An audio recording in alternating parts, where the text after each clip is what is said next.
Oke, ini jadi sepotong aja mungkin ya, nggak apa-apa ya. Baik, ya saya lanjutkan aja dengan spektrum elektromagnetika ini. Jadi sekali lagi, tersedia suatu yang kita sebut dengan spektrum elektromagnetika. Jadi ini wilayah frekuensi dari frekuensi paling rendah ke paling tinggi. Ya. Tapi secara umum pemanfaatannya secara teknis di lapangan itu untuk aplikasi komersial. Biasanya sampai millimeter wave, sampai di 60-an GHz, ENSO ya, karena di tempat lain itu dipakai buat aplikasi lain. Jadi semua aplikasi harus berada di pita spektrum. Ya, kalau seandainya suatu tempat sudah dipakai oleh suatu aplikasi, maka aplikasi lain harus menggunakan pita yang di sampingnya atau pita berbeda supaya tidak terjadi interferensi. Nah, bagaimana cara memindahkan sinyal itu ke masing-masing frekuensi ini? Caranya dengan modulasi. Oke, itu nanti akan kita bahas. Yang ingin saya katakan di sini adalah ada frekuensi yang rendah dan ada frekuensi yang tinggi. Ya, tinggi mungkin mulai dari sini udah tinggi. Tapi sekali lagi, rendah atau tinggi itu relatif, nanti kita akan bicara ke situ. Baik, saya langsung ke slide berikutnya. Jadi Ibu Bapak di sini,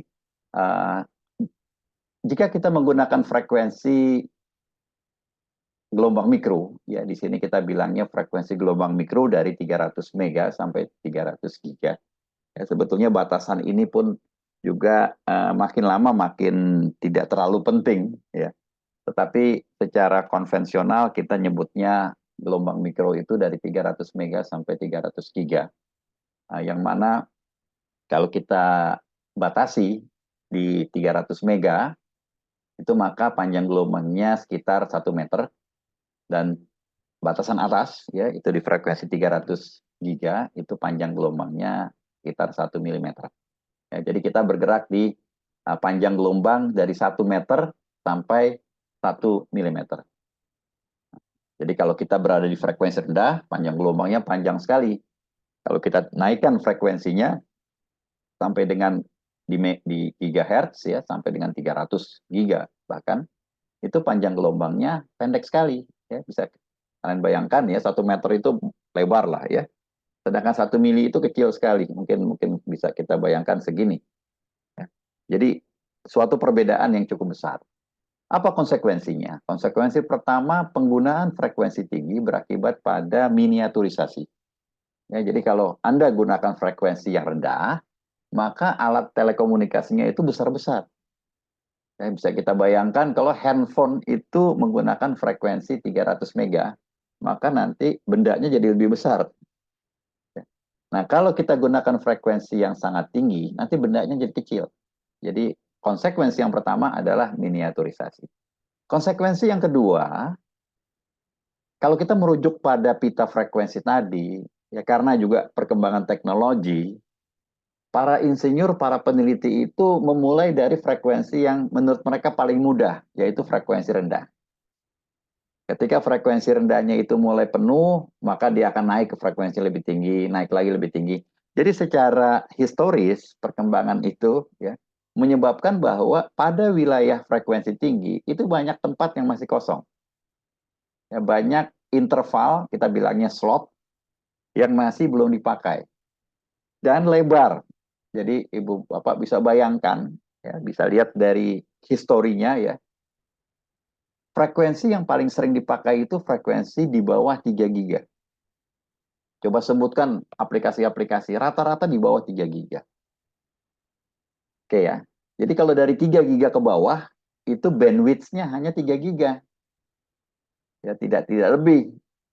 Tapi ternyata ketika kita buka frekuensi yang lebih tinggi, di frekuensi ya, misalnya 28 GHz, kita naik ke atas sampai 30, kita turun ke bawah sampai 25, itu sudah tersedia 5 giga. Dari 25 giga sampai 30 giga, itu 5 GHz. Padahal cuma segitu aja kan lompatnya dari 28 ke 30, ke atas, ke bawah, ke 25. Ya, jadi tersedia, masih belum terpakai, dan tersedia sangat lebar. Nah, para insinyur dan peneliti wireless ini tentu sangat bahagia melihat ada pita frekuensi yang masih kosong atau bandwidth yang masih belum terpakai. Itu konsekuensi yang kedua. Konsekuensi yang ketiga adalah path loss-nya pada frekuensi yang tinggi itu naik secara signifikan. Path loss itu apa? Path loss itu adalah sinyal kalau kita kirim dari pemancar menuju penerima itu mengalami drop. Jadi sinyalnya mengecil. Gara-gara apa? Gara-gara geometri. Jadi sinyal itu sifatnya melebar begini ketika dia jalan. Ketika dari pemancar, dia tuh melebar. Kita bilangnya divergen, melebar. Nah, karena dia melebar, Anda bisa bayangkan kalau Anda nyiram pakai air, airnya itu menyebar, maka akan dapat sedikit-sedikit gitu. Yaitu kalau bahasanya gelombang elektromagnetika, sinyalnya mengecil. Jadi logis ketika pemancar itu bilang, saya kirim sinyal 100 watt katakanlah. Ya BTS itu powernya sekitar segitu, 100 watt. 100 watt. Sampai di penerima, sinyalnya sudah 0,00000, ya, nolnya bisa ada 11 kali. 1 watt. Makanya dia tidak bilang lagi dalam watt, dia bilangnya dalam dBm. Handphone kita itu masih bisa receive sampai minus 80 dBm. Bahkan handphone yang bagus bisa sampai mendekati minus 100 dBm. Ya, bisa kita bayangkan tuh, minus 100 dBm itu artinya 10 pangkat minus 10 miliwatt. Kalau dalam watt, 10 pangkat minus 13 watt. Ya, jadi nolnya ada 13, 0,00000 di belakang 1 watt. Kenapa? Ya, salah satunya ya karena path loss. Ya, memang ada juga nanti hal lain. Nah, path loss ini signifikan pada frekuensi tinggi karena berbanding dengan lambda. Ya, jika lambdanya makin kecil, tentu path loss-nya akan makin besar. Baik. Oke, itu tadi intro. Nah, sekarang saya masuk ke review dari dari wireless digital system. Ini pembahasan yang kita lalui selama 14 pertemuan.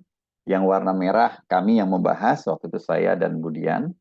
Kemudian yang warna biru teman-teman yang mengelaborasi. Juga mungkin waktu itu ada 1-2 diskusi yang penting, yang panjang. Nah, jika misalnya masih perlu diskusi lagi terkait itu, nanti kita bisa diskusikan lagi hari ini terakhir. Oke, ya ini gambaran yang pernah kita bahas, tetapi memang tidak lengkap, harus dilengkapi. Di sini ada 5G, ya, kemudian di sini ada, di sebelah sini mungkin ya, ada millimeter wave, kemudian ada lagi WSN, WSN itu ada di sekitar sini, WSN itu data rate-nya tidak tinggi dan jarak dekat, WSN, memang cukup aneh, tapi ya itulah. Kemudian juga aplikasi-aplikasi lain, misalnya ultra wideband itu ada di sini ya, ultra wideband. Millimeter wave ada di sini ya. Millimeter wave, ultra wideband, kemudian juga saya rasa VLC yang minggu lalu kalian bahas itu ada di sini.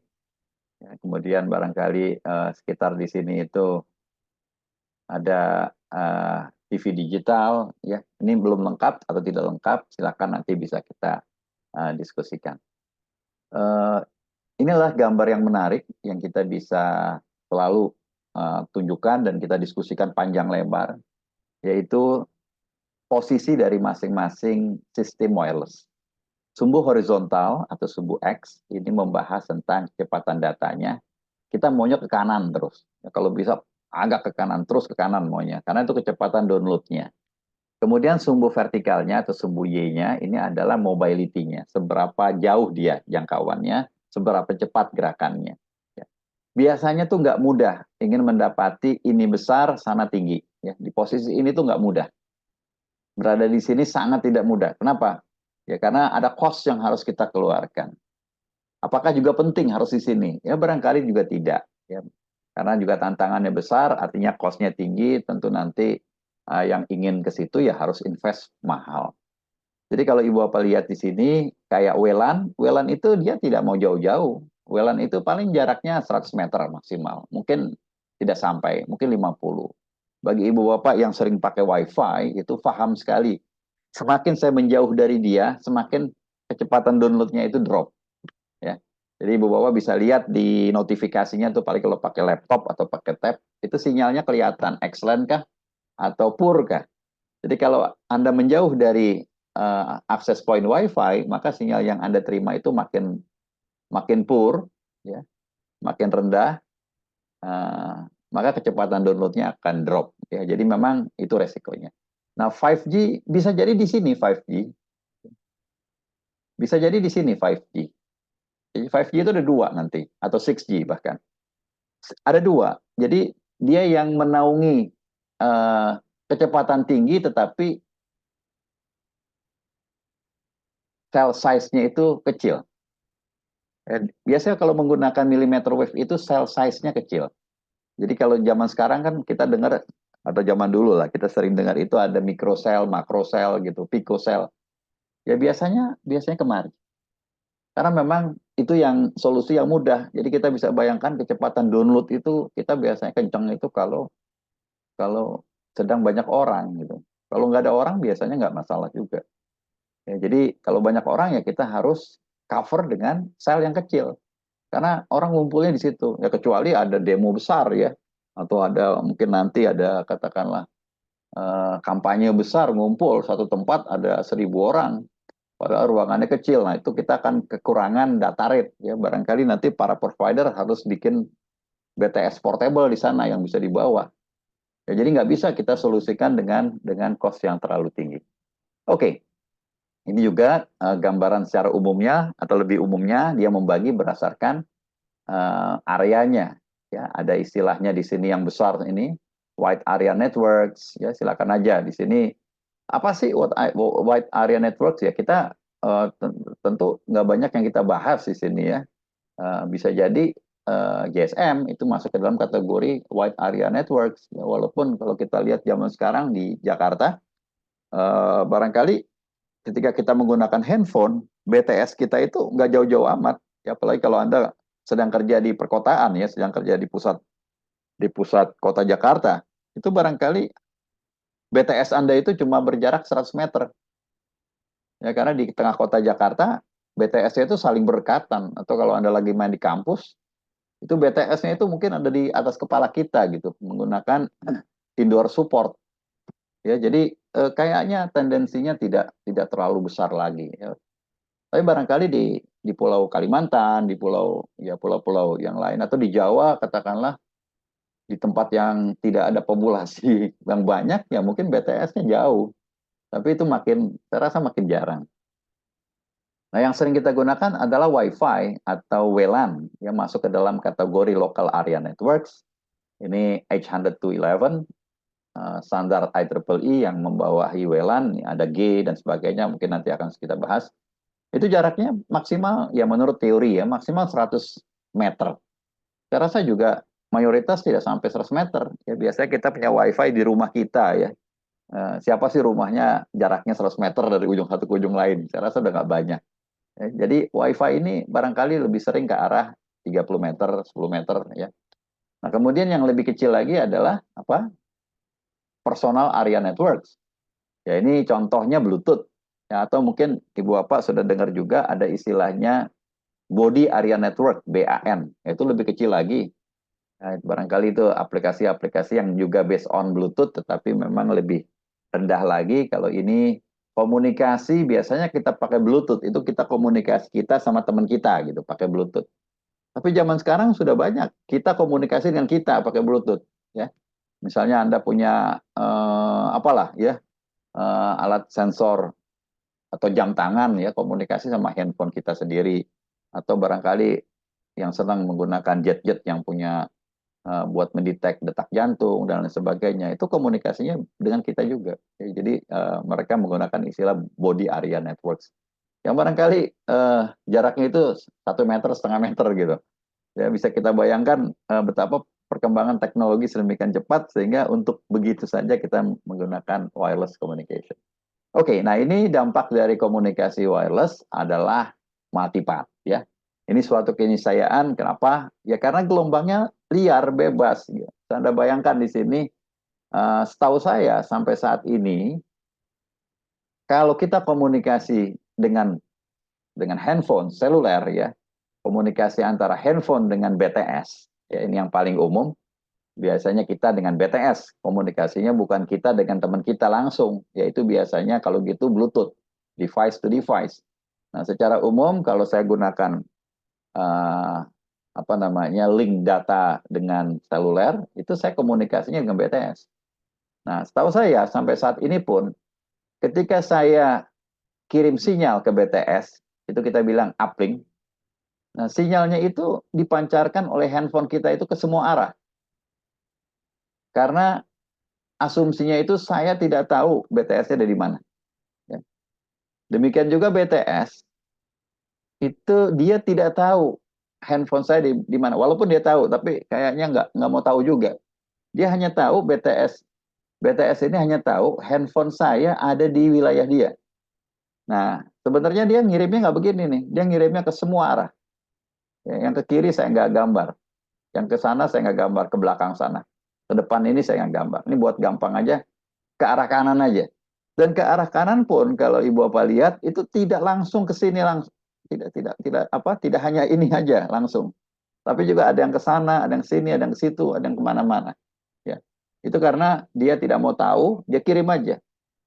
Nah, yang terjadi adalah multipath. Multipath ini bukan hanya sekedar ada line of sign, tetapi juga ada refleksi.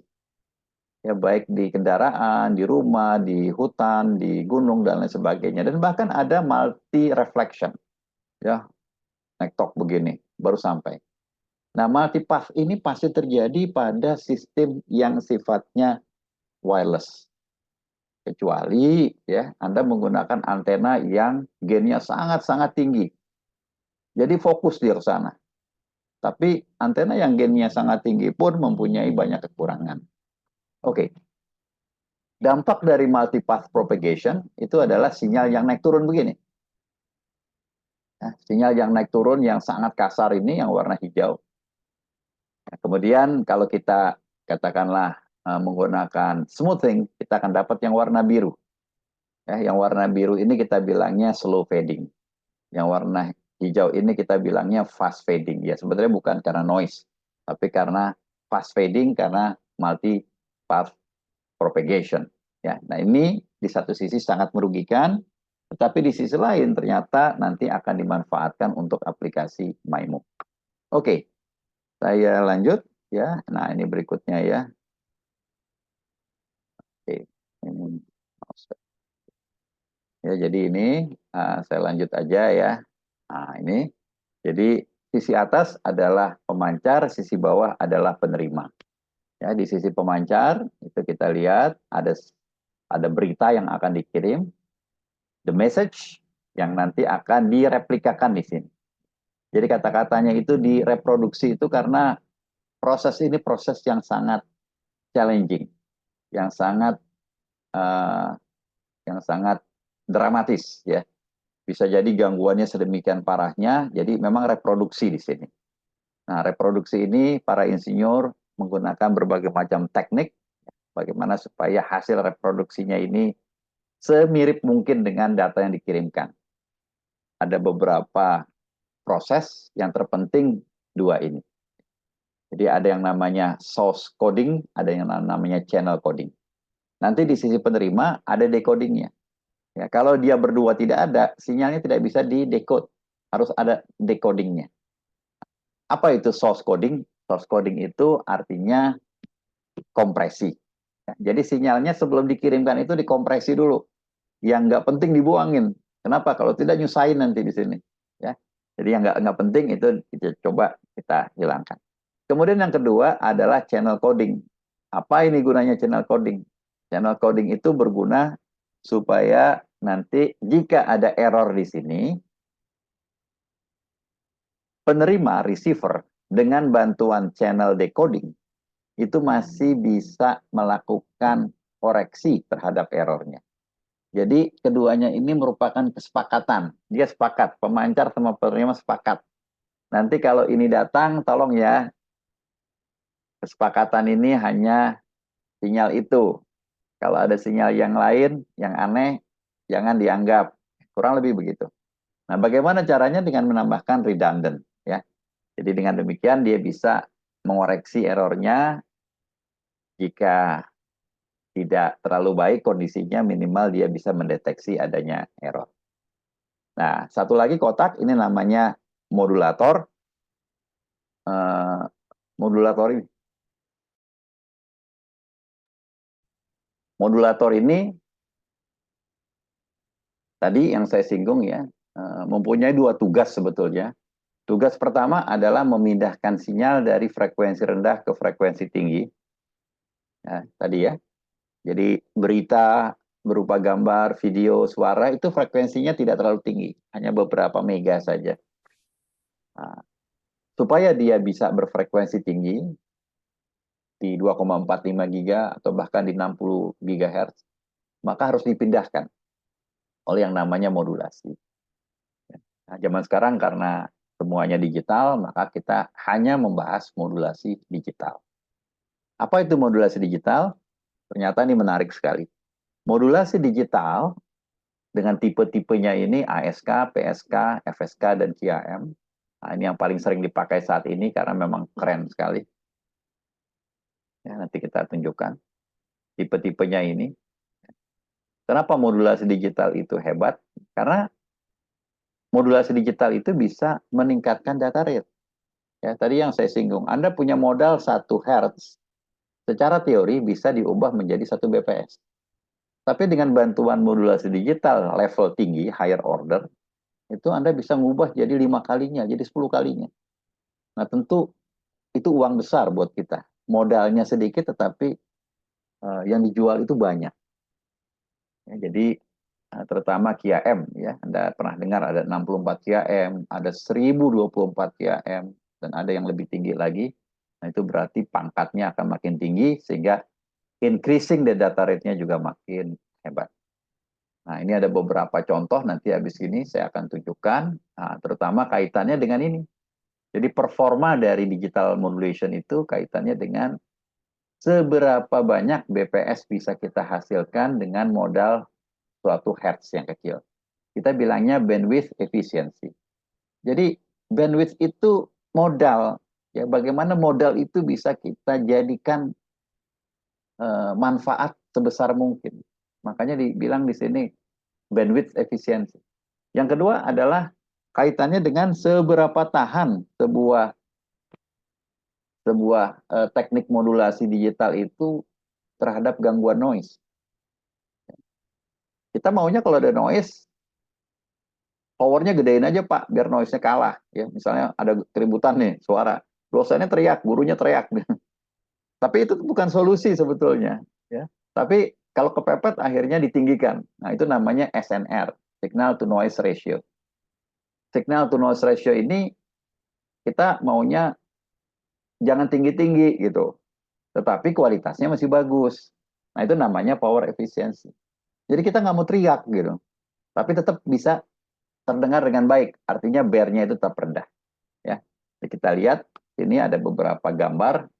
Ini contohnya, ada misalnya 4 PSK, ya. 4 ini ada 4 titik. Ada 4 konstelasi kita bilang, berarti ada 2 bit.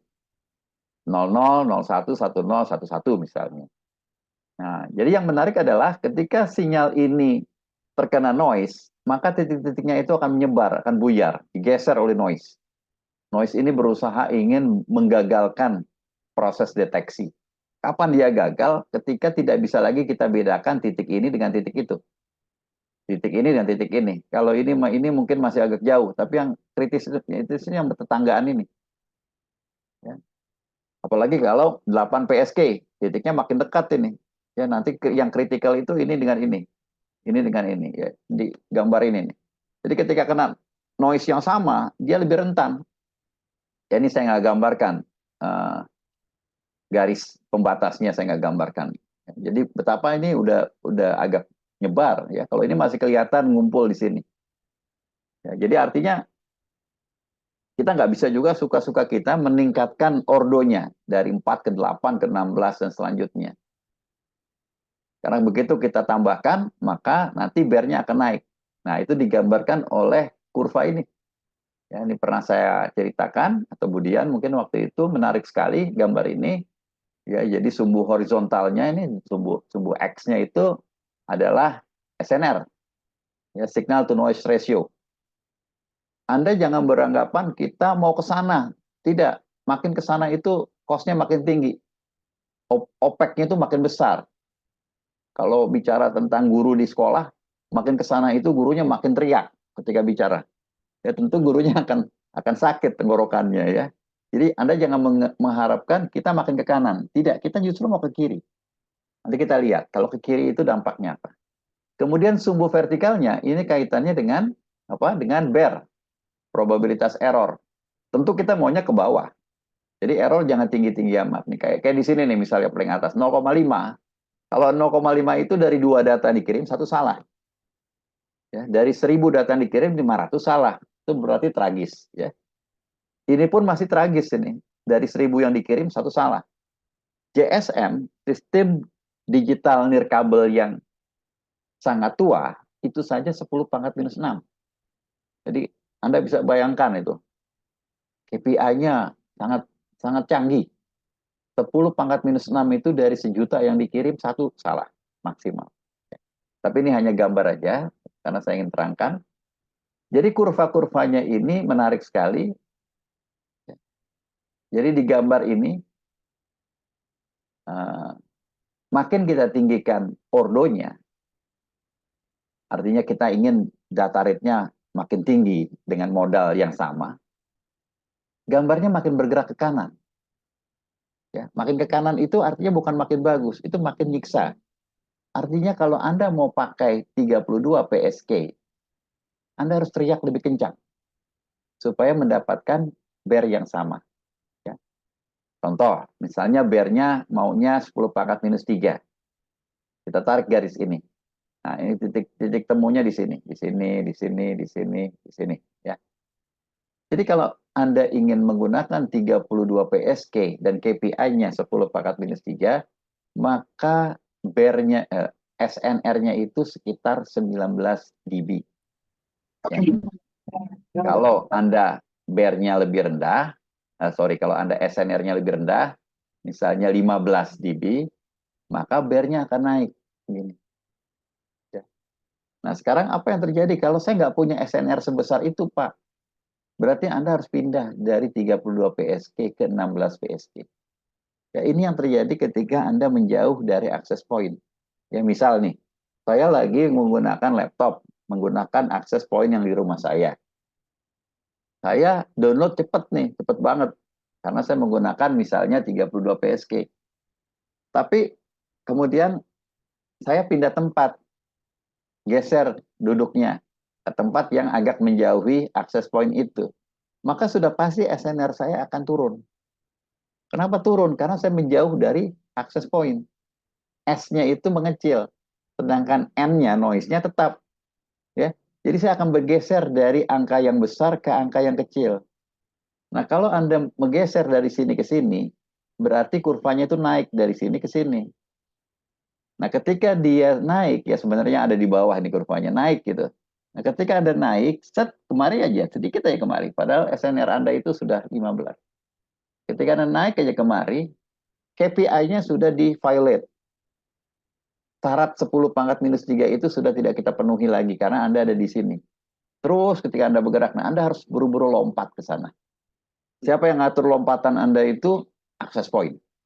Access point udah bilang, sinyal terima kita sudah tidak lagi excellent. Barangkali turun menjadi good saja atau bahkan poor. Maka dia langsung otomatis melempar Anda kemari ke 16 PSK. Ternyata ketika Anda ngambil 16 PSK, 15 dB SNR itu masih sebelah kanan dia. Artinya kalau kurvanya ini saya lanjutkan, ada di sini nih. Ada di sini. Ya, bear-nya itu lebih rendah dari 10 pangkat minus 3. Tapi apa yang Anda rasakan secara lapangan? Yang kita rasakan bukan cuma sinyalnya drop aja, tetapi juga kecepatan datanya drop dari 32 ke 16. Berarti menjadi setengahnya. Sorry, nggak setengahnya. 4/5, ya sorry. Ini kan 16 ini 2 pangkat 4. Ya. 32 itu 2 pangkat 5. Ya. Jadi 4/5-nya. Jadi sinyal kita itu drop menjadi 80%. Ketika kita menjauh lagi, kita akan dilempar kemari. Ini 2 pangkat 3. Makin drop lagi. Kalau dari sini ke sini 3/4-nya drop. Kalau saya makin menjauh, saya tidak beruntung. Misalnya saya dapati 5 dB, maka saya akan kehilangan kontak dengan access point. Ya, access point tidak lagi mau menghandle saya.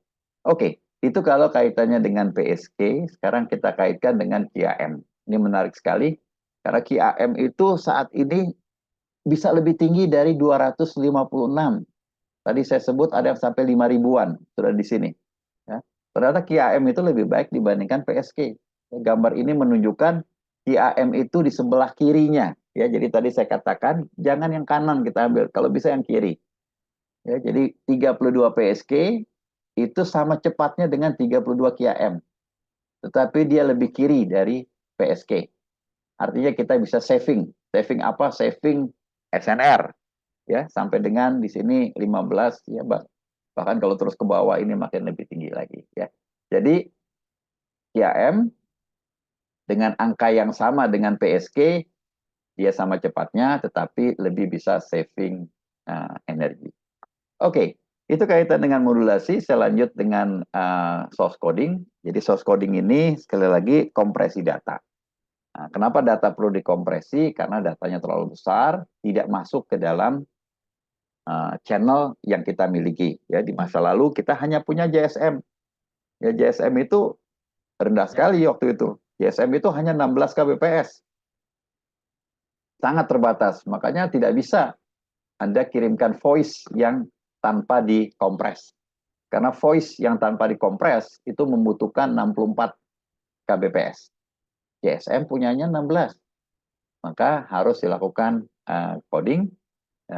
Ada berbagai macam coding ya yang pernah kita singgung di masa lalu ya. Saya bahkan memberikan Anda sebuah kurva terbaru. Ada banyak sekali perkembangan voice coding yang dewasa ini ada. Juga image ya, ini yang terakhir ini yang bukan terakhir, yang paling sering dipakai itu JPEG ya.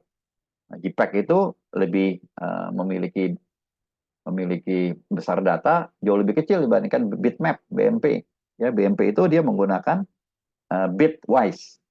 Itu data yang paling raw ya, paling dasar. Nah, kemudian juga video coding ya. Video coding ini banyak sekali berkembang sampai saat ini. Itu dari mulai ya dia pakai istilah H ini. Kalau voice coding itu pakai G ya depannya, kalau ini pakai H, dan terus berkembang. Yang terakhir itu namanya VVC, Versatile Video Coding. Kenapa sih kita memerlukan video coding? Ya karena datanya itu besar sekali. Kayak HDTV itu 700 Mbps. Zaman sekarang siapa yang punya kecepatan download 700 Mbps? Nggak ada. Maka harus di saving. Ya. Nah, ini dipakai di banyak sekali aplikasi, terutama TV digital.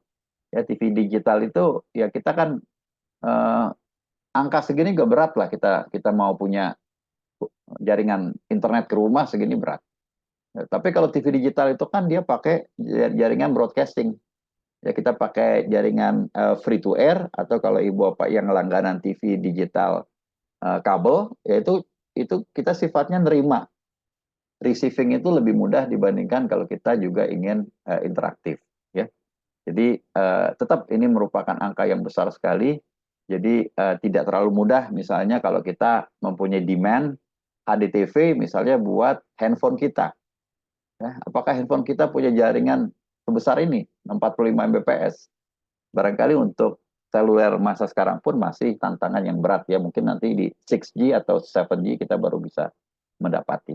Oke, jadi tetap ya sekali lagi video coding standar masih perlu dikembangkan. Di slide yang pernah saya ceritakan di beberapa pertemuan lalu itu ada beberapa usaha yang saya tunjukkan ya, juga ada alamat websitenya. Kalau ibu bapak ingin terlibat aktif di perkembangan ilmu itu, ya silakan, karena beberapa standar itu open. Ya, jadi kita bisa ikutan, minimal kita bisa ngoprek buat keperluan pribadi kita. Oke, kemudian berikutnya adalah channel coding. Ya, sekali lagi ini kaitannya dengan untuk error detection and error correction. Ada dua yang saya singgung, memang waktu itu hanya pertemuan setengah atau 1 jam, jadi tidak banyak yang saya bahas. Secara garis besar ada block codes, ada convolutional codes yang lebih sering dipakai saat ini untuk sistem seluler adalah yang convolutional code. Dan ini data yang kita dapati kalau seandainya ditambahkan coding. Ya. Ini yang tanpa coding, yang tadi ketika saya bahas modulasi, kurvanya ini. Kalau kita coding, dia bisa begini. Ya, sekali lagi, kita ingin dia makin ke kiri. Gitu. Kenapa makin ke kiri? Makin ke kiri ini cost-nya makin rendah. Ya, tetapi kalau kita ke kiri tanpa kita coding, ya, dia akan naik bear-nya ini. Bear-nya akan ke atas. Ya. Bear-nya akan ke atas. Nah, kalau ini kan tidak. Ini bear-nya masih di bawah. Walaupun kita udah ke kiri. Ya, jadi sekali lagi kita maunya ke kiri dan ke bawah. Tapi ada katanya theoretical limit. Ya, ini kata orang. Theoretical. Nggak bisa, Pak. Ya, tapi tidak ada yang tidak mungkin kalau kata orang. Ya, kita nggak tahu seberapa jauh theoretical limit ini masih terpercaya. Apakah sudah ada waktunya untuk dilakukan perbaikan. Ya. Oke. Kemudian kaitannya dengan MIMO. Ya, ini juga kita bahas di beberapa pertemuan lalu. MIMO, dengan MIMO kita bisa meningkatkan data rate atau throughput. Ya, ini contohnya. Jadi bagaimana sinyalnya itu kita kirimkan secara paralel, secara bersamaan, dan diterima secara bersamaan juga. Nah, jika sinyalnya ini berbeda-beda, maka kita akan mendapatkan, ya tergantung ada berapa buah antenanya di sini. Kalau ada 3 di pemancar, ada 3 di penerima, secara teoritis kita bisa mendapatkan kecepatan download 3 kali lebih cepat. Bagaimana ini bisa terjadi? Ya ternyata ada ilmu matematika yang mengajarkan kita. Ini di ilmu matrix yang namanya singular value decomposition. Ya, monggo nanti Ibu Bapak bisa cek. Singular value decomposition ini sebuah tool yang sangat powerful yang bertugas mengubah suatu matrix menjadi matrix, kita bilangnya matrix diagonal. Ya. Isinya di diagonal ini namanya singular values. Ya. Silakan nanti dilihat. SVD ini dipakai untuk MIMO dan juga dipakai saat ini untuk berbagai macam teknik di data science. Ya, silakan aja. Itu mungkin berguna buat Ibu Bapak. Ya. Bagaimana ini bisa terjadi? Orang matematika itu bilang ke kita bahwa setiap matriks, katakanlah matriks H ini, yang very complicated, jadi syaratnya very complicated. Very complicated itu maksudnya apa? Ada multipath, ya, multipath yang sangat banyak. Ya, kita bilangnya itu rich scattering. Jadi kalau tidak ada multipath-nya, malah nggak bisa. Di sini hikmahnya bahwa di setiap ada masalah itu ada peluang untuk sesuatu yang lebih baik. Jadi kalau haknya ini, jadi kalau kita kirim dia ke sana, dan mungkin nektok ke sana kemari, jadilah H. Matematika bilang setiap matriks ini bisa kita pecah menjadi 3 buah matriks. Matriks U, nanti matriks U ini akan kita bangun di penerima di sini. Matriks V kita akan bangun di pemancar. Nah, ternyata matriks D-nya ini yang ada di tengah-tengah. Ya, di tengah-tengah adalah matriks yang diagonal. Jadi kalau saya balik ke slide sebelumnya, nanti seolah-olah seperti ini kalau diagonal. Ya, jadi seolah-olah terjadi pemisahan secara matematis. Secara fisika dia tidak pisah, tapi matematika mampu memisahnya. Sehingga kalian bisa mendapati sebuah sistem seperti independen. Nah, tetapi sekali lagi, itu ada syarat dan ketentuan yang berlakunya. Bahwa angka ini atau singular values ini hanya akan signifikan ketika terjadi multipath yang besar. Seandainya Anda gunakan sistem MIMO ini untuk komunikasi, kita bilangnya itu komunikasi point to point, ya. Jadi Ibu Bapak kalau lihat di BTS itu ada antena yang kayak gendang-gendangan di atas itu ya. Itu antenanya sebenarnya antena reflektor ya, antena parabola. Itu menghubungkan satu BTS sama BTS lain. ya. Atau kalau Anda suka lihat itu di apa di suatu tempat yang agak tinggi, dia bikin tower tinggi sekali gitu, di atasnya ada biasanya untuk bridging satu tempat. Atau kalau Ibu Bapak lihat misalnya ISP itu punya antena reflektor, nah itu point to point. Ya. Point to point itu seringkali tidak ada multipath-nya. Seringkali justru dia menghindarkan multipath. Nah, kalau Anda menggunakan sistem MIMO pada sistem point to point itu, maka matriks ini menjadi yang dua ini nol, nol dan nol.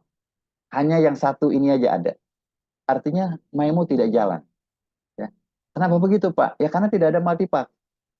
Ketika Anda lakukan dekomposisi seperti ini, matriks D yang muncul, itu adalah matriks yang di sini tidak nol, di sini nol, di sini nol, berarti MIMO-nya hilang. Ya, jadi MIMO tidak jalan. Baik, saya masuk ke sistem-sistem seluler, ke sistem-sistem nirkabel. Saya mulai dengan seluler. Ya, gambar ini hanya ingin pengingat saja bahwa kita telah berada di zaman 5G. Ya, walaupun 5G ada, tetapi yang dominan saat ini bukan 5G. Yang dominan saat ini 4G. Ya.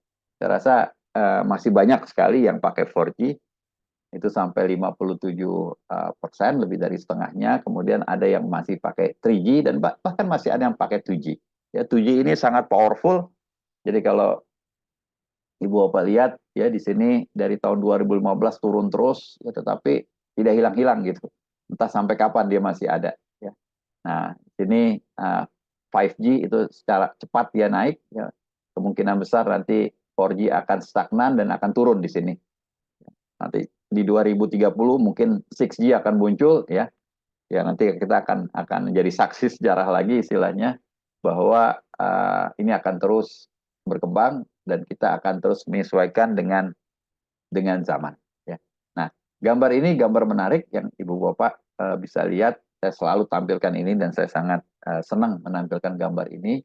Kenapa? Ya karena saya hidup di Asia Pasifik. Ya, kita hidup di Asia Pasifik. Bahwa Asia Pasifik itu menjadi center of activity. Ya. Ini merupakan tren dunia saat ini bahwa Asia Pasifik itu menjadi tempat yang dikejar, menjadi tempat bisnis, banyak aktivitas bisnis ya di Asia Pasifik. Jadi karena kita mayoritas banyak sekali penduduk di Asia Pasifik ya. Jadi kalau Ibu Bapak lihat ranking penduduk dunia itu nomor satu itu India, nomor dua Cina, nomor empat Indonesia. Kelima itu, kalau ketiga itu Amerika, keempat, kelima itu kalau nggak salah Afrika ya, Nigeria. Jadi mayoritas memang Asia. Nah kalau manusianya banyak di Asia, maka bisnisnya juga banyak di Asia.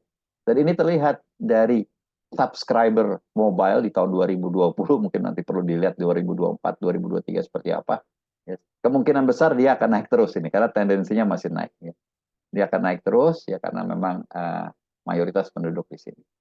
Ini adalah 5G ya, ini tahun 2020 lah. Tahun 2020 Indonesia masih belum. Mungkin kalau saya cari data yang 2023, Indonesia sudah merah dan barangkali sudah banyak lagi tambahan negara lain yang merah. Oke. Nah, ini prinsip dasarnya adanya reuse ya. Saya lanjutkan aja. Jadi seperti ini Ibu Bapak. Jadi kalau Ibu Bapak sudah masuk ke mata kuliah kita, sistem digital nirkabel, jangan sampai salah ya. Sistem seluler itu prinsipnya begini. Jadi bukan antar handphone itu komunikasi langsung. Itu namanya handy talkie, walkie talkie ya. Zaman dulu itu. Atau katakanlah polisi itu ya, atau hansip atau apa, satpam itu pakai walkie talkie langsung, device to device. Tetapi kalau seluler kita ada BTS. Kita komunikasi dengan BTS, BTS komunikasi dengan kita. Jadi sistem seluler ini begini. Setiap wilayah, ya Jakarta misalnya, itu dibagi berdasarkan sel-sel. Itu udah diatur sama providernya, Telkomsel, Indosat, dan sebagainya. Nah, di setiap sel itu ada BTS yang bertanggung jawab. Misalnya di sini, dia yang bertanggung jawab. Jadi setiap ada handphone di sekitar sini yang menggunakan SIM card dia harus handle. Nah, ini ada di sini, di sel ini, dia yang harus handle. Jadi setiap komunikasi kita ya lewat dia. Misalnya ada teman kita di sini, dia dengan dia komunikasinya. Nah, nanti BTS ini dengan BTS kita komunikasi. Jadi sinyal kita kalau saya kirim ke dia itu lewat BTS ini, dari BTS ini ke BTS yang satu baru ke dia. Ya, jadi prinsipnya begitu. Nah, seandainya saya lagi ada di sini, saya jalan terus ke kanan. Saya lewatin batas sel ini. Maka nanti ada peristiwa yang namanya handover. Jadi akan dilimpahkan wewenang dari BTS sebelum ke BTS sesudah. Itu namanya handover. Ya. Nah, jadi nanti ketika saya sudah sepenuhnya ada di wilayah ini, dia akan bertanggung jawab. Yaitu prinsip dari sistem seluler. Makanya namanya sistem seluler. Nah, ini backbone-nya di belakang ada kayak begini. Ya, jadi walaupun BTS ini dengan kita sifatnya wireless, tetapi backbone-nya itu tidak wireless. Terutama saat ini didukung oleh sistem fiber optics ya, supaya lebih cepat lagi. Nah, ini saya lewatkan aja ya GSM. Nah, saat ini itu berkembang, ada banyak sekali rilis. Ini juga rilis yang sudah lama ya, 2017. Terus ada rilis-rilis baru. Itu yang disepakati oleh 3GPP ya.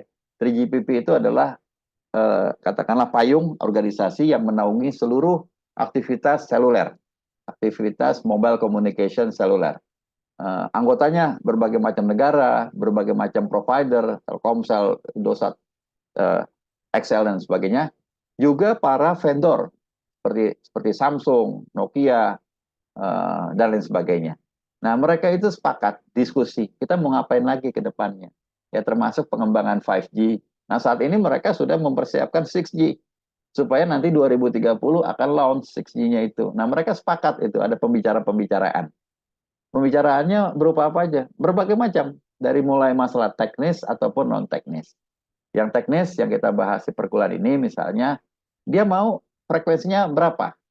Dia mau kecepatan download, kecepatan uploadnya berapa? Dia mau pakai sistem MIMO seperti apa? Dia mau, jadi ada berbagai macam. Nah, ini ada beberapa yang saya singkat aja, saya titir ya. Ada beberapa, misalnya nanti ke depannya itu akan menggunakan sel yang kecil, ya small cell, tetapi sel yang intelijen, ya. Karena kalau tidak, small cell ini akan jadi beban. Kenapa pakai small cell? Karena menurut teori tadi ya, teori yang kita bahas, teori modulasi, kalau selnya besar, maka susah untuk menggunakan higher order modulation. Padahal target kita tuh jelas.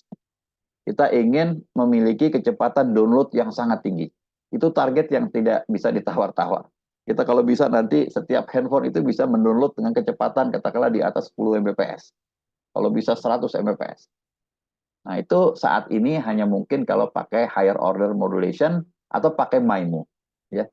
Jadi MIMO itu juga tidak terlalu mudah untuk kita jalankan otomatis karena misalnya eh, jumlah antenanya gimana nih, Mbak? Gimana di handphone kita kalau jumlah antenanya lebih dari 4? Handphone kita full sama sama antena. Ya, ada juga misalnya di sini carrier aggregation. Ya, carrier aggregation itu menggabungkan carrier ya menjadi beberapa. Sederhananya itu, mampukah kita bisa mendownload data menggunakan seluler dan menggunakan WiFi sekaligus kita gabung biar lebih cepat. Nah, kemudian ada lagi yang lainnya, misalnya Bluetooth, NFC yang diintegrasikan, ya. Ya, ini ada istilahnya device to device communication, jadi langsung. Ya ngapain kita sampai ke BTS? Toh kita bicaranya antar kita kok satu ruangan. Ya, jadi ini beberapa contoh. Oke, ini saya lanjutkan aja kaitan dengan carrier aggregation. Nah, ini perkembangan terakhir katakanlah ya, walaupun bukan yang terakhir juga karena sudah berlalu. Kaitannya dengan di 5G, di perkembangan terakhir di 5G itu adanya elemen-elemen dari new radio. Ya, misalnya penggunaan massive MIMO, MIMO yang besar sekali, penggunaan millimeter wave, kemudian juga adanya channel coding yang baru, ya, yang modern, kemudian OFDM, ya, dan berbagai hal lainnya. Oke, WiFi, ya, WiFi ini WiFi, ya, sepertinya WiFi di sini WiFi 7 ya, nanti ibu bapak bisa cek ya. Saat ini kayaknya kita WiFi-nya WiFi 6. Ini juga saya ambil dari sebuah jurnal. Nah, ini jurnal yang menarik sekali, bapak kalau iseng-iseng nanti punya akses IEEE Communication Surface and tutorials. Ini isinya tutorial sama survei aja. Jadi cerita tentang kondisi saat ini. Ini bahkan papernya ada sekitar 30-an halaman. Belum terlalu lama, 2 tahun, 3 tahun lalu.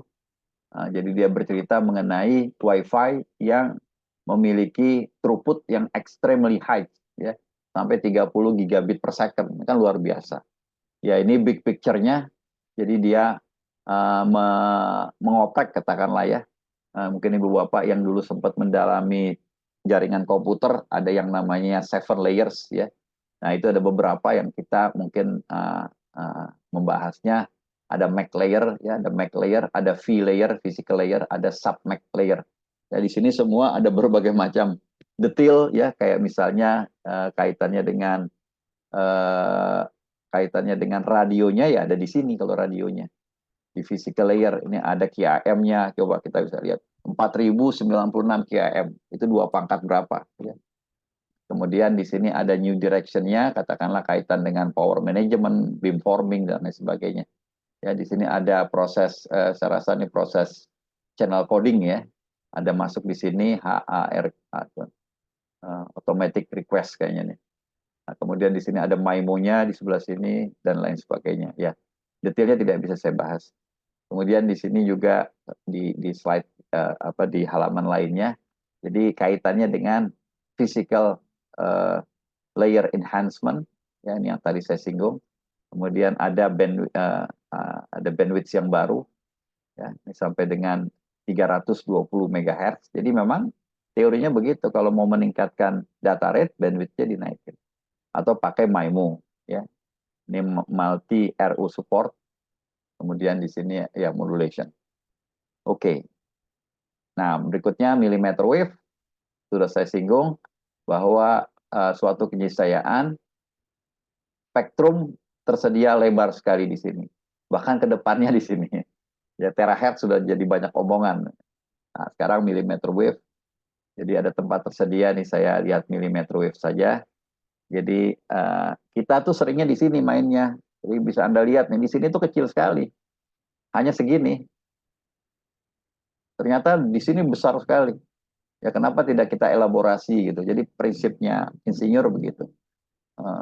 Kenapa nggak dielaborasi sehingga ya 28 GHz ini expected early to 2019, tapi ternyata juga tidak begitu sering dibahas atau dipakai. Ya, jadi tetap kalau tidak bisa kita penuhi sekarang, ya nanti kita geser, ya. Kalau cita-citanya nggak tercapai hari ini, ya mungkin tahun depan gitu kita akan capai. Oke. Nah, ini gambaran dari ukuran dari antenanya. Ini kebetulan salah satu mahasiswa kita bikin. Antenanya kecil sekali, ini ibu jari saya. Jadi betapa ibu jarinya nggak gede-gede amat gitu maksudnya. Jadi ya antenanya kecil sekali karena menggunakan frekuensi 60 giga. Bisa kita bayangkan itu ukurannya tidak sampai 1 mili. Jadi di 3 ini kecil sekali, ada 9 array, ya, 3 kali 3. Nah, kalau kita punya small antennas, maka kita jadi fleksibel nanti. Kita jadikan array aja. Jadi kalau antenanya kecil, bisa kita jadikan array, itu nggak nyusahin juga. Tapi kalau antenanya sudah besar, antenanya berapa besarnya? 5 cm, Pak. 5 cm itu besar. Ketika Anda tambahkan satu lagi, itu jadi setengah meter nanti. Nah, tapi kalau ini kecil, jadi ada 9 pun masih kecil. Sehingga kita bisa mendapatkan MIMO nanti. Kita bisa mendapatkan antena yang gainnya tinggi. Jadi ada beberapa yang bisa kita capai. Nah, ini yang diharapkan pada sistem millimeter wave. Ada beberapa kelebihannya. Dan kelebihannya itu akan menyatu menghasilkan 10 kali 10 kali 10 kali 10. Bisa 1000. Ya. Bisa 1000 kali. Kapasitasnya bisa kita tinggikan. Karena apa ya? Karena MIMO misalnya. Karena apa? Karena milimeternya. Karena apa? Karena beam steering atau beam forming. Sehingga interference-nya bisa kita mitigate, ya. Interference tidak bisa dihilangkan, tapi bisa kita mitigasi. Bisa kita pura-pura nggak dengar gitu, ya. Karena kita arahkan pemancarannya ke arah lain. Karakteristiknya, jadi saya lengkapi lagi, ada beberapa karakteristik. Nah, ini udah saya singgung tadi, ultra short, ya. Kemudian very lossy. Nah, very lossy ini kayak gini. Jadi kalau ibu bapak menggunakan millimeter wave, gambarnya kayak gini nih. Makin ke arah kanan, tuh frekuensinya makin tinggi, maka kurvanya makin naik nih. Secara umum naik begini ya. Tetapi ada naik yang cepat, kemudian landai lagi. Naik cepat, landai lagi. Tapi secara tendensi naik dia. Artinya memang ini udah nyusahin gitu. Ini nyusahin ya. Jadi bisa kita lihat di sini sumbu vertikalnya ini adalah faktor peredaman. Ya satuannya dB per kilometer memang ya tidak terlalu inilah tidak terlalu drastis dramatis tapi lumayan. Seperti misalnya di sini 10 dB per kilometer ya 10 dB per kilometer. Jadi sinyalnya itu drop setiap kilometer 10 dB turun. 10 dB itu artinya apa? 10 dB itu berarti sepersepuluh daya. Jadi dayanya itu drop setiap 1 kilometer jadi sepersepuluhnya. Kalau di sini misalnya 1 watt, 1 kilometer kemudian jadi 0,1 watt. 1 kilometer lagi jadi 0,01 watt. Jadi parah nih, di sini parah. Ya parah. Oke, nah kita lihat kondisi yang paling parah, ini tepat di sekitar 60 giga ya, di 59, berapa gitu. Atau bulatkan 60 giga. Di 60 giga ini terjadi, kita bilangnya attenuation peak. Jadi peredamannya tuh maksimal. Ya, jangan lihat yang di sini, ini lebih parah lagi. Yang ini dulu. Jadi ada attenuation peak. Jadi kalau ibu apa menggunakan frekuensi 60 giga untuk komunikasi wireless, jangan menggunakan dia untuk komunikasi jarak jauh. Ya. Jadi kita ngelihat kayak gini tuh kan kesel ya. Gede banget Pak attenuation-nya. Iya. Kalau Anda punya niat komunikasi jarak jauh, katakanlah 10 kilometer, lupakan itu. Ya. Justru kita melihat ini, kita tersenyum, kita senang. Oh, kalau gitu, kalau komunikasi jarak dekat, aman dong, Pak. Yes. Makanya, gunakanlah frekuensi 60 giga untuk short range communication. Dia mempunyai kelebihan, interferensinya minimal. Karena tidak ada pengganggunya. Pengganggu-pengganggu dari tempat lain itu udah teredam di dekat kita. Ya, jadi kalau Anda gunakan ini untuk jarak sekitar 10 meter, 20 meter, itu aman. Ya. Jadi, ini insinyur melihat gambar ini bukan sedih, malah dia senang. Sekali lagi ya, kita ini kalau melihat pada strategi SWOT analysis, ya kita senang kalau ada, kalau SWOT itu kan strength, weakness. Ya. Kita senang kalau ada strength, kita sedih kalau ada weakness. Ya. Kemudian OT, O-nya itu opportunity, T-nya threat. Threat, opportunity itu peluang. Threat itu ancaman. Kita senang kalau ada peluang, kesal kalau ada ancaman. Nah, di sini para insinyur membuktikan ancaman itu justru jadi peluang. Ya. Ancaman apa? Peredaman yang sangat drastis, tapi dia gunakan sebagai peluang. Sama seperti hanya tadi scattering, multipath. Multipath itu threat, ancaman. Tetapi digunakan oleh para insinyur menjadi opportunity menggunakan MIMO. Jadi gunakan di sini. Nah, cuma millimeter wave itu memiliki karakteristik tambahan nih, blocking of the signal, ya. Ya barangkali ini jadi opportunity juga, bukan cuma ancaman. Nah, jadi kalau seandainya ada orang di sini, dia terblok. Beda halnya kalau gelombang yang frekuensi rendah, dia akan muter, muter, muterin kita dia gelombangnya. Tapi kalau dia terblok, baik oleh manusia, oleh gedung, ataupun oleh vegetation, oleh pohonan. Oke, saya lanjut ke aplikasi berikutnya, ultra wideband. Ya, ultra wideband ini adalah aplikasi yang menggunakan pita frekuensi sangat-sangat lebar. Ini dia. Ini adalah sinyal biasa, sinyal kita bilangnya sinyal biasa, sinyal misalnya sinyal FM, ya, sinyal WiFi, sinyal Bluetooth. Ini seperti ini sinyal Bluetooth. Sinyalnya seperti ini. Ini kalau pakai osiloskop, ini kalau pakai spectrum analyzer. Nah, ultra wideband itu kalau pakai spectrum analyzer, dia lebar, ultra wide. FCC bilang minimal 500 MHz. Tapi aplikasi ultra wideband itu dari sekitar katakanlah 3 giga sampai 10,5 giga. Sangat hebat. Kalau Anda menggunakan osiloskop, gambarnya begini. Jadi seperti pulse. Oke. Nah, ini kalau begini nggak bahaya, kalau ini nggak bahaya nih Pak, selebar ini ya bahaya. Karena dia akan nanti mengganggu sistem komunikasi wireless lainnya, karena dia menggunakan frekuensi yang sangat lebar. Makanya perlu diatur oleh siapa? Oleh FCC salah satunya, dan oleh ETSI. FCC ini lembaga regulasi di Amerika, sangat powerful. ETSI itu ada di Eropa. Mereka mengeluarkan regulasi seperti ini. Ini namanya masking. Yang warna biru itu punyanya FCC, yang warna merah punyanya ETSI. Kalau kita lihat antara FCC Amerika dan ETSI Eropa itu memiliki masking yang sama di sini. Dia overlapping. Ya. Di sini beda. Oke. ETSI itu lebih tajam dibandingkan FCC. Itu typical European. Eropa itu lebih hati-hati. Apa maksud masking ini? Maksud masking ini adalah sinyal ultra wideband kita tidak boleh melewati angka ini atau garis ini. Jadi sinyal kita hanya boleh di bawah ini aja. Jadi powernya jangan boleh tinggi-tinggi karena kalau tinggi mengganggu. Ya, teknik ini disebut teknik underlying teknik. Kalau rekomendasinya Amerika FCC, sinyalnya boleh di sini, boleh besar di sini, boleh sampai di sini karena biru batasnya. Jadi ibu bapak bisa lihat dengan jelas sekali, jika alat yang kita buat sistem ultra wideband-nya itu memenuhi regulasi ETSI, sudah pasti memenuhi regulasi FCC, ya, dan tidak kebalikan.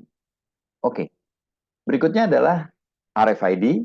RFID ini mengembangkan sebuah sistem atau mengusulkan sebuah sistem kombinasi antara auto identification dengan wireless communication. Ya, ini jadi tema menarik RFID ini karena di masa karena di suatu lingkungan society yang sangat banyak orangnya atau melibatkan banyak objek, itu identifikasi secara otomatis sangat penting. Ya, misalnya ibu bapak belanja di warehouse, ya, belanja banyak barang, itu tentu kalau kita masukin datanya satu persatu secara manual tentu akan antriannya panjang. Ya, kita sudah sangat puas biasanya dengan barcode seperti ini, lumayan lah, walaupun barcode memiliki banyak sekali kekurangan. Uh, ada cara lain untuk identifikasi, misalnya ada dengan biometri, dengan OCR, dengan magnetic strip, atau dengan RFID. RFID ini prinsipnya itu dia melakukan identifikasi secara otomatis, tetapi menggunakan gelombang radio. Apa kelebihannya? Kelebihannya dibandingin beberapa cara lain, dia tidak perlu line of sight. Ya. Makanya ini nggak terlalu mudah kalau seandainya kita gunakan frekuensi millimeter wave. Karena millimeter wave itu begitu tidak ada line of sight nggak mau berfungsi. Padahal itu kelebihan dari RFID. Makanya RFID itu dipakai frekuensinya tidak terlalu tinggi. Oke, nah ini prinsip kerjanya RFID. Saya coba review ya. Jadi ada yang namanya kita bilangnya tag.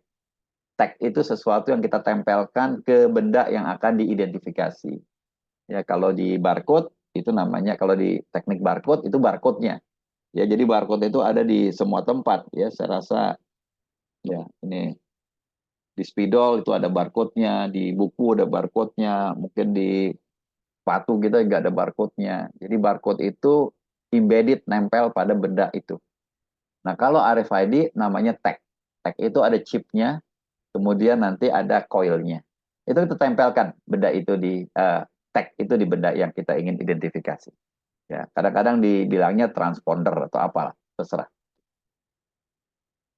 Nah, tag ini akan disapa oleh RFID reader namanya. Jadi RFID reader ini ada di satu tempat supaya benda itu bisa diidentifikasi, bawa benda tadi yang memiliki tag RFID ke sekitar RFID reader. Ya, contohnya misalnya kalau ibu bapak ingin nanti ya, kalau udah pakai sistem flow, ya ini bukan bicara merek sebetulnya, itu kalau Anda eh, lewat pintu tol, ya itu kan sekarang kita pakainya NFC. Ya, NFC itu sebenarnya RFID, cuma harus nempel, harus dekat ya. Jadi ibu bapak menggunakan tapping itu nempel. Nah, kalau pakai sistem RFID yang beneran, itu kita tidak perlu terlalu dekat gitu. Jadi bendanya ada di dalam mobil pun harusnya bisa. Nah, itu di beberapa implementasi sistem flow untuk otomatis gerbang tol tadi itu biasa ditempel di depan, ya di bagian bodi mobil. Sehingga jika jika tag tadi berada di lingkungan RFID readernya, maka RFID readernya akan mengirimkan datanya itu akan dikirimkan balik. Jadi di ACC gitu. Nah, ketika data yang dia kirimkan ini dia bisa pahami, maka dia akan bilang objeknya ini, ya bendanya seperti ini, maka dia akan misalnya portalnya itu akan diangkat, ya, karena sudah di ACC. Baik, selanjutnya adalah Bluetooth. Ya, Bluetooth juga menjadi suatu yang sangat eh, sering dipakai. Ini menggunakan frekuensi di 2,4 giga, ya, menggunakan modulasi FSK. Kecepatannya juga Bluetooth, ya ini mungkin tidak terlalu benar sekarang ya, karena kecepatannya makin tinggi, Bluetooth bisa sampai beberapa belas Mbps. Jadi dia memiliki beberapa power class yang paling tinggi, ya mungkin bisa jarak jauh, dan yang paling rendah mungkin untuk aplikasi jarak dekat. Yang berikutnya adalah Zigbee, ya kita udah bahas ini, Zigbee untuk komunikasi jarak dekat, dan di sini dibandingkan antara Zigbee dengan aplikasi lain, tidak ada yang menarik sebetulnya pada Zigbee, karena dia memiliki kecepatan transmisi yang sangat rendah dibandingkan yang lain, dan juga jarak dekat. Ya. Tetapi Zigbee memiliki kelebihan, yaitu cost-nya murah. Dia memiliki juga, ya secara teoritis ya, secara praktek kadangkala tidak sama. Baterainya itu awet sampai beberapa hari, ya, sampai di sini 100 sampai 1000 hari, whatever. Zigbee digunakan buat monitoring and control, ya terutama sekali Zigbee itu sangat sering dipakai untuk berbagai macam aplikasi Internet of Things. Ya misalnya dipakai untuk ya di sini ada beberapa aplikasi pentingnya, dari mulai customer electronics sampai ke building automation, residential, ya prinsip dari smart home, smart city, smart factory juga sering dipakai untuk urusan healthcare, ya untuk personal healthcare, untuk patient monitoring dan lain sebagainya. Juga dipakai untuk berbagai macam aplikasi, misalnya di sini untuk katakanlah untuk monitoring terrain, ya untuk mendukung baik aplikasi sipil ataupun militer, untuk mendetek tsunami, untuk mendetek katakanlah banjir atau tanah longsor dan lain sebagainya. Juga ini untuk detect pada beberapa tempat vital misalnya, juga dipakai. Nah tapi gitu, node dari wireless sensor ini juga harus diletakkan berdekatan, ya karena antar dia akan komunikasi, nanti akan ujungnya itu ke access point, ke BTS. Jadi antar dia ini akan membentuk cluster, akan saling berkomunikasi. Dia tidak bisa komunikasi jarak jauh. Oke, dia ya ini dikatakan sampai beberapa ratus meter, ya whatever lah. Biasanya nggak sejauh ini. Oke, kemudian TV digital, ya ini saya cepat aja. Mazhab yang paling paling banyak adalah DVB-T. Ya sekarang itu ada DVB-T dan DVB-T2. Indonesia itu sudah DVB-T2 ya, karena agak belakangan. Di seluruh negara-negara yang di luar ini masih DVB-T, tapi saya rasa ini data lama ya 2014. Mungkin semua sudah bergeser ke DVB-T2. Ya karena card dari DVB-T itu tidak bisa menerima DVB-T2. Ya jadi kalau TV Anda itu punya cardnya yang lama, dia harus beli baru lagi. Ya, tidak bisa pakai itu. Oke. Ya. Nah, DVB ini sebenarnya ada banyak. Ada DVB-S satellite, ada DVB-C itu kabel. Ya, misalnya kalau satelit itu dulu Indovision dan lain sebagainya. Kalau kabel itu misalnya ya First Media dan lain sebagainya. Nah, tetapi yang pemerintah Indonesia sedang terus jalani ini dengan analog switch off-nya itu DVB-T. Jadi digital video broadcasting terestrial yang akan menggantikan TV analog kita. Ya ini biasanya free to air, kita nyalain gratis. Ya sekarang nggak ada pajak-pajakan itu. Nah ini ada berbagai macam data di sini. Yang terpenting adalah bahwa dia lebih hemat penggunaan bandwidth-nya dibandingkan TV analog. Sehingga prinsip dari perpindahan dari analog ke digital itu bermanfaat buat banyak sekali stakeholder, dari mulai kita sampai dengan pemerintah. Nah, yang berikutnya adalah kaitan dengan cognitive radio. Ini yang pernah saya cerita ke Ibu Bapak, bahwa bandwidth atau spektrum ya, itu kita harus dapat izin pakai itu ya. Jadi katakanlah kalau sebuah pemancar FM, AM ingin mancar, dia harus apply ke Kominfo. Dia harus biasanya beli, itu biasanya nyewa ya, atau TV atau aplikasi seluler dan sebagainya. Jadi tidak bisa sembarangan pakai. Kalau pakai nanti pidana. Eh, kita hanya boleh bisa pakai misalnya yang aplikasinya itu aplikasi ISM, Industrial Scientific Medical. Contohnya itu WiFi. WiFi itu pakai frekuensi ISM 2,4 giga. Kita boleh pakai. Kita beli akses point ya, di toko atau di media sosial ya.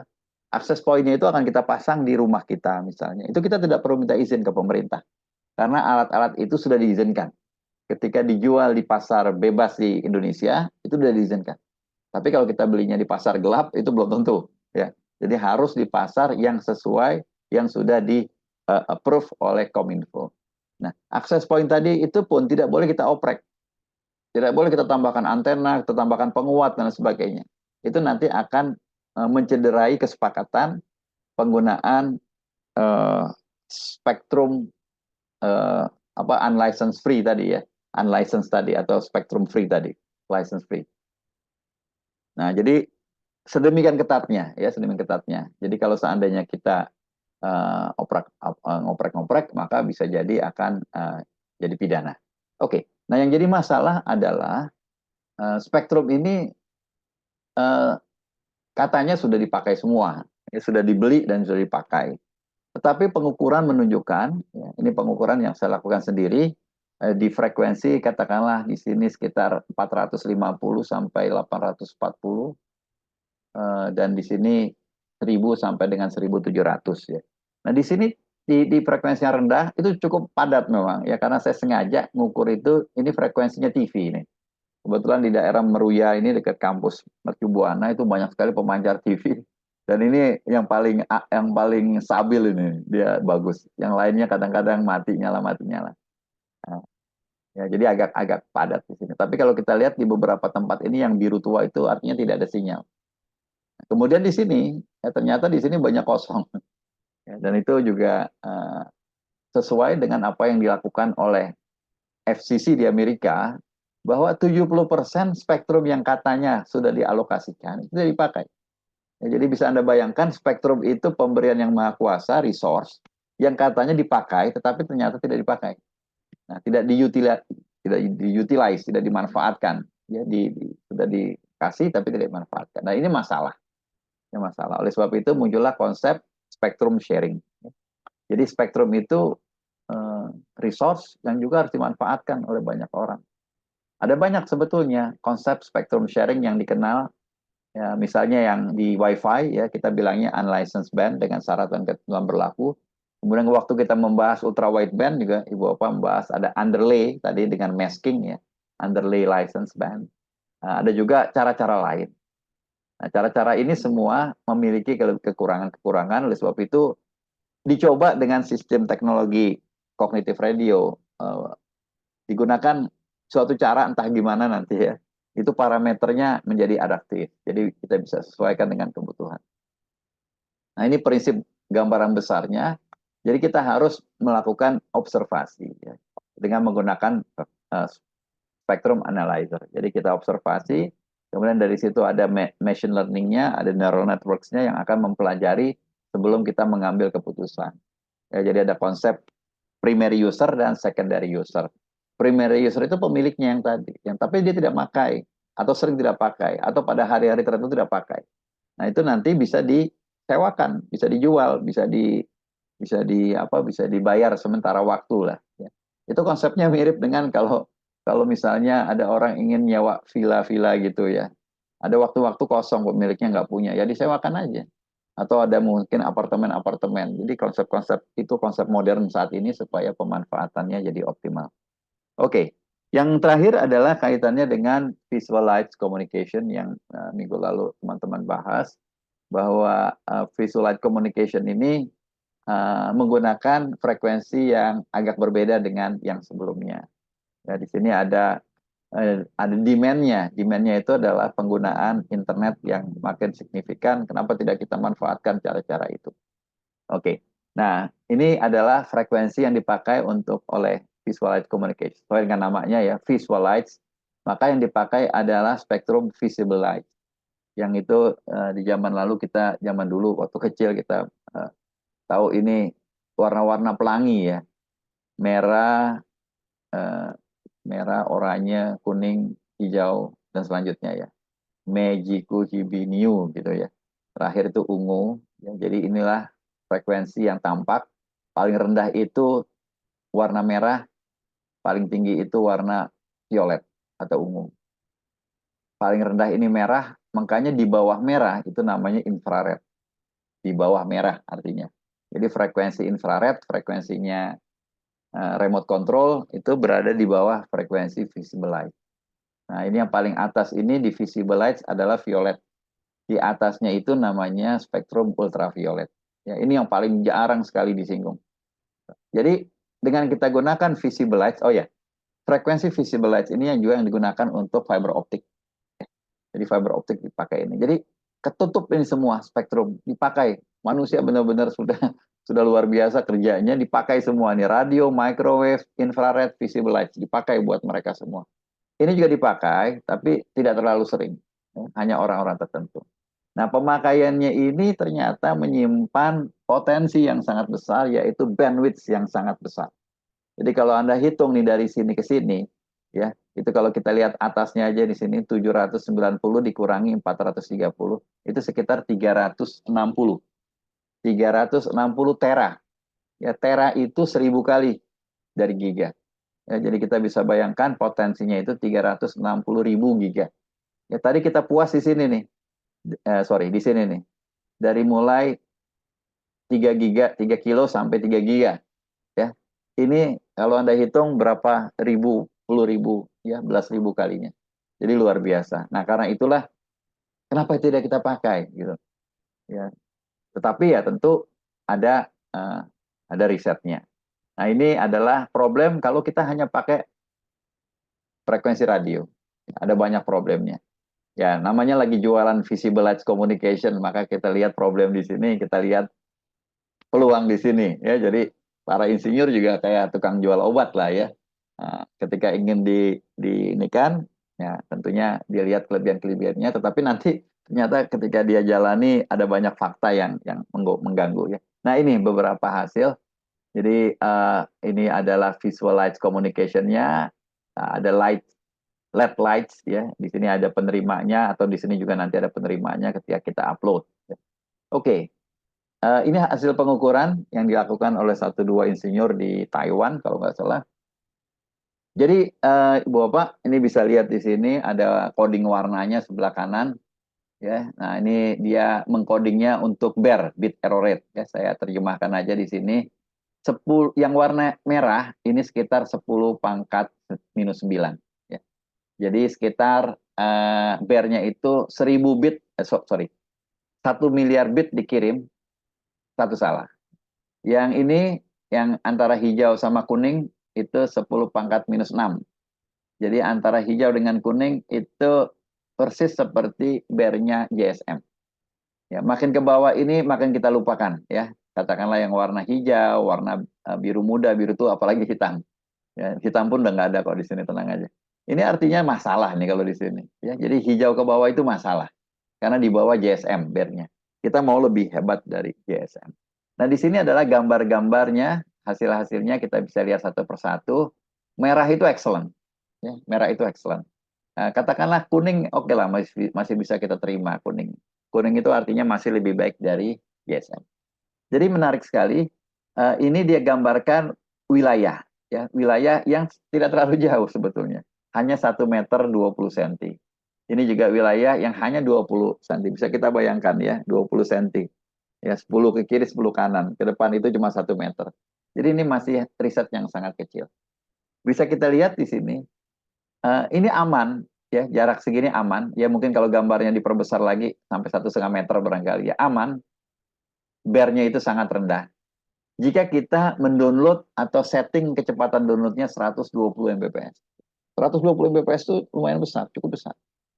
Nah, kemudian di sini kalau kita naikkan 240 Mbps, artinya kita menggunakan QAM yang lebih tinggi, berarti SNR-nya harus lebih tinggi.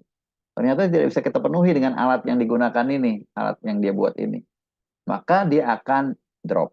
Ya, jadi Anda tidak bisa jauh-jauh, hanya sampai katakanlah 90 cm ke depan. Kalau kita tinggikan lagi, hanya 50 cm. Jadi masih jarak dekat. Ya. Jadi ini yang saya dapati dari mungkin ada hasil pengukuran lain yang lebih baik yang sudah di-upgrade. Sehingga VLC, ya komunikasi dengan menggunakan visual lights, bisa menjadi salah satu potensi baik kita di masa yang akan datang yang mungkin hand in hand dengan millimeter wave. Itu aja yang ingin saya tampilkan. Silakan jika ada yang ingin didiskusikan.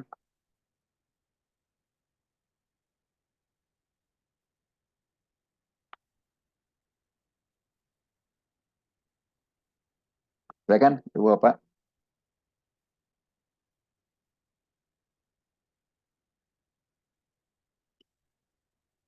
Oke, ini recordingnya saya